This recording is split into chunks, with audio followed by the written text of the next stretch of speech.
வணக்கம்மா. தீபாவளிக்கு அதிரசம் எப்படி செய்யுதுன்னு பார்க்கலாம் வாங்க. மாவு பச்சரிசி அதை 2 மணி நேரம் ஊற வச்சு தண்ணி இருத்து கழுவி துணியில் ஃபேன் காற்றுல துணி போட்டு காய வச்சுருக்கேன். காய வச்சு மிக்சியில் போட்டு அரைச்சி ஜலிச்சு வச்சுருக்கேன். அந்த மாவு எப்படி அரைக்கணும்னா ஈரப்பதம் கொஞ்சம் கையில் இருக்கணும். அரிசி எடுத்தால் அந்த அளவுக்கு காஞ்சா போதும், ரொம்ப காய தேவையில்லை. அப்போ தான் அதிரசம் நல்லா வரும். ஜலிச்சு மூடி வச்சுருக்கேன். பாகு எடுக்கிற வரைக்கும் திறந்து வைக்காதீங்க, மூடி வைங்க. அந்த ஈரப்பதம் போகாமல் இருக்கணும். பாகு எடுக்கிறது எப்படின்னு பார்க்கலாம் வாங்க. ஒரு டம்ளர் தண்ணி ஊற்றிக்கலாம். 350 கிராம் வெல்லம் போடணும். பாகு வெல்லம் ஒரு 1.25 டம்ளர். கை விடாமல் நல்லா கலரிக்கணும். வெல்லம் கரைஞ்சவுடனே வெல்லத்தை வடிகட்டிக்கலாம். மண் ஏதாவது இருக்கும், வடிகட்டி அப்புறம் பாகு எடுத்துக்கலாம். வெல்லம் கரைஞ்சிச்சு, இதை வடிகட்டிக்கலாம். இப்போ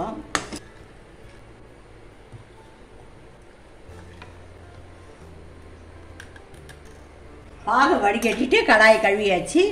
எண்ணெய் அடியில் மண் தூசலாக இருக்கும். இப்போ ஸ்டவ் ஆன் பண்ணி திருப்பியும் அந்த வெல்லம் தண்ணியை அதில் ஊற்றி பாகு எடுத்துக்கலாம். சுக்கு பொடி போட்டுக்கலாம். பாகில் ஏலக்காய் பொடி இருந்தால் அது கூட போட்டுக்கலாம். நீங்கள் சுக்கு பொடி ஏலக்காய் பொடி எது வேணால் போட்டுக்கலாம். கைவிடாமல் கிளறினே இருங்க பாகு பதம் வர வரைக்கும். தண்ணியில் எடுத்து விட்டு பார்க்கலாம் நம்ம பாகு வந்துடுச்சான்னு. பாகு பதம் வந்துச்சான்னு பார்க்கறது தண்ணியில் விட்டு பார்க்கணும். தண்ணியில் விட்டால் அப்படியே கரைஞ்சிடுச்சுன்னா, தொட்டு பார்த்தா கரைஞ்சிடுச்சுன்னா பாகு பதம் வரலன்னு எடுத்துக்கணும். அப்படியே 2 சேர்த்து அப்படி இப்படி பண்ணால் ஒட்டணுமா பாகு. அதுக்கு அடுத்த ஸ்டேஜுக்கு விட்டிங்கன்னா ரொம்ப கெட்டியாகிடும், கம்பர் கட் மாதிரி ஆகிடும்.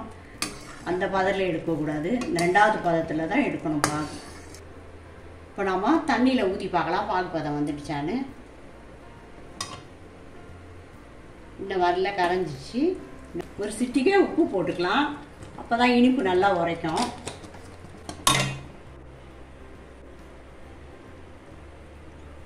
கையில் எடுத்தால் கரையாமல் இருக்கணும். வந்துடுச்சு பாகு பதம். இப்போ ஸ்டவ் ஆஃப் பண்ணி மாவு கொட்டி கலரிக்கலாம். மாவை கொஞ்சம் கொஞ்சமாக போட்டு கலக்கலாம். சூட்லேயே போட்டு கலக்கிடுங்க. மொத்தமாக போட்டு கலரக்கூடாது. மாவை விடாமல் கலரிக்கினே இருக்கணும், இல்லைன்னா கட்டிடும். அந்த ஆற விடக்கூடாது. ஃபுல்லாக மாவு போட்டு கலரியாச்சு. கட்டி இல்லாமல் உருண்டை இல்லாமல் கலக்கிடணும். நல்லா கரெக்டாக இருக்குது. இந்த பதம் தான் இருக்கணும் மாவு. கொஞ்சம் நேரம் இது ஊறட்டும். உடனே சுட்டால் சரியாக வராது. ஒரு பாத்திரத்தில் இது போட்டு மூடி வச்சிடலாம். கடாய் காஞ்சிச்சு. இப்போ நம்ம எண்ணெய் ஊற்றிக்கலாம்.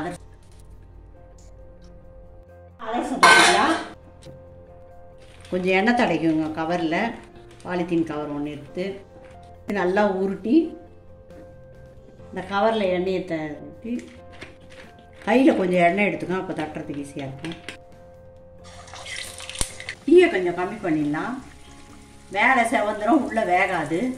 நல்லா மேலே எழுப்பி வரப்போ திருப்பி விடணும். இந்த மாதிரி நல்லா மேலே புஷ்ஷுன்னு வந்துடும். நல்லா வந்துருக்குன்னா தீயை கொஞ்சம் கம்மி பண்ணிக்கணும். மேலே செவந்துச்சுன்னா நம்ம வெந்துடுச்சுன்னு நினச்சிப்போம். அதிரசம் வெந்துடுச்சு. 2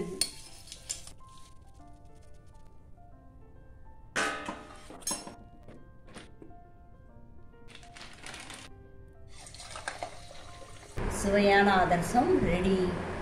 எப்படி இருக்கு பாருங்க, எவ்வளோ சாஃப்டாக இருக்கு பாருங்க. புட்டு காட்டுறேன். இந்த வீடியோ பிடிச்சிருந்தா சப்ஸ்கிரைப் பண்ணி சப்போர்ட் பண்ணுங்கம்மா. நன்றி, வணக்கம்.